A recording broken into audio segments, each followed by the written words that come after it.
नमस्कार दोस्तों, मैं किस्साबाज वाला लेकर आया हूँ विश्व विख्यात लेखकों की कहानियों का गुच्छा। दोस्तों, अगर हमारी कहानी आपको पसंद आए तो इसे लाइक, सब्सक्राइब और शेयर जरूर करें। तो आइए बिना देर किए शुरू करते हैं आज की कहानी। कहानी का शीर्षक है पंचायत। इसे लिखा है जयशंकर प्रसाद ने। मंदाकिनी के तट पर रमणीक भवन में स्कंद और गणेश अपने अपने वाहनों पर टहल रहे हैं। नारद भगवान ने अपनी वीणा को कलह राग में बजाते बजाते उस कानन को पवित्र किया। अभिवादन के उपरांत स्कंद, गणेश और नारद में वार्ता होने लगी। नारद स्कंद से, आप बुद्धि स्वामी गणेश के साथ रहते हैं, यह अच्छी बात है। नारद ने फिर गणेश से कहा, और देव सेनापति कुमार के साथ घूमते हैं, इससे आपका भी कल्याण ही है। गणेश, क्या आप मुझे स्थूल समझकर ऐसा कह रहे हैं?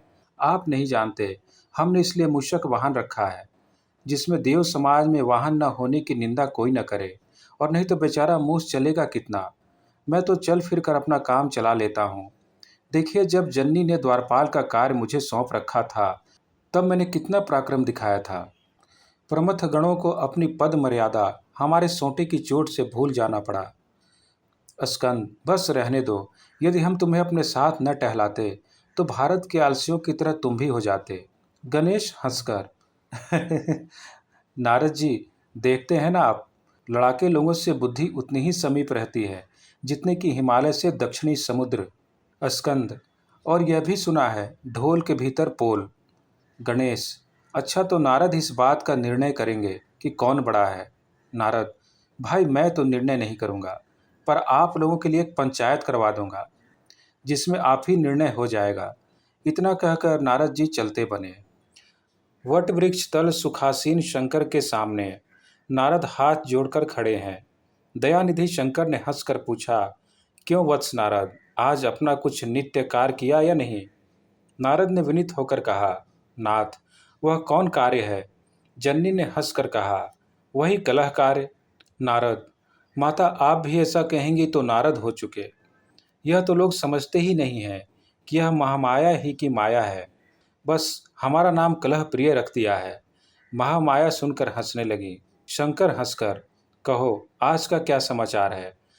नारद, अभी तो आप यूं ही मुझे कलहकारी समझे बैठे हुए हैं। मैं कुछ कहूँगा तो कहेंगे कि बस तुम ही ने सब किया है।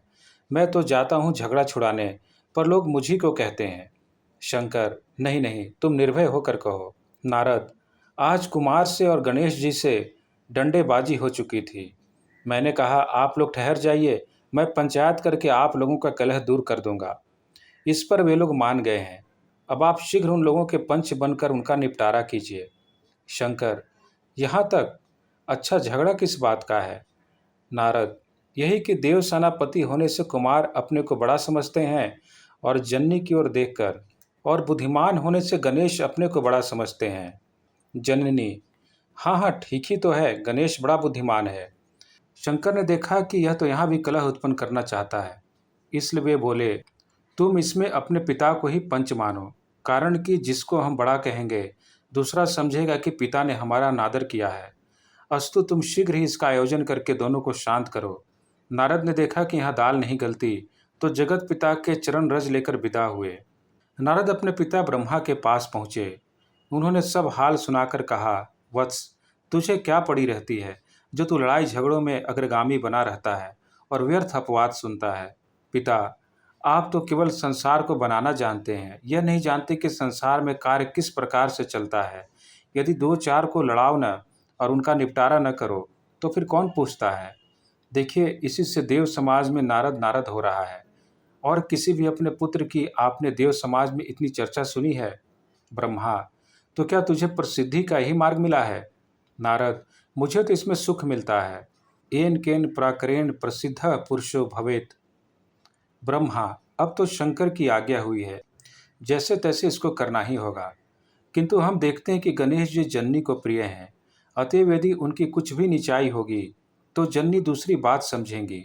अस्तु, अब कोई ऐसा उपाय करना होगा कि जिसमें बुद्धि से जो जीते वही विजयी हो। अच्छा, अब सबको शंकर के समीप इकट्ठा करो। नारद यह सुनकर प्रणाम करके चले। विशाल वट वृक्ष तले सब देवताओं से सुशोभित शंकर विराजमान हैं। पंचायत जम रही है। ब्रह्मा जी कुछ सोचकर बोले, गणेश जी और कुमार में इस बात का झगड़ा हुआ है कि कौन बड़ा है। अस्तु हम यह कहते हैं कि जो इन लोगों में से समग्र विश्व की परिक्रमा करके पहले आवेगा वही बड़ा होगा। स्कंद ने सोचा, चलो अच्छी भई, गणेश स्वयं तुंदिल है, मूषक वाहन पर कहाँ तक दौड़ेंगे, और मोर पर मैं शीघ्र ही पृथ्वी की परिक्रमा कराऊंगा। फिर वह मोर पर सवार होकर दौड़े। गणेश ने सोचा कि भव और भवानी ही तो माता पिता हैं, अब उनसे बढ़कर विश्व में कौन होगा। अस्तु यह विचार कर शीघ्र ही जग जनक जननी की परिक्रमा करके बैठ गए। जब कुमार जल्दी जल्दी घूम कर आए तो देखा तुंदिल जी अपने स्थान पर बैठे हैं। ब्रह्मा ने कहा, देखो गणेश जी आपके पहले घूम कर आ गए हैं। स्कंद ने क्रोधित होकर कहा, सो कैसे, मैंने तो पथ में इन्हें देखा ही नहीं। ब्रह्मा ने कहा, क्या मार्ग में मूषक का पदचिन्ह आपको कहीं नहीं दिखाई पड़ा था। स्कंद ने कहा, हाँ पदचिन्ह तो देखा था। ब्रह्मा ने कहा, उन्होंने विश्व रूप जग जनक जननी की ही परिक्रमा कर ली है, सो भी तुम्हारे पहले ही। स्कंद लज्जित होकर चुप हो रहे। धन्यवाद।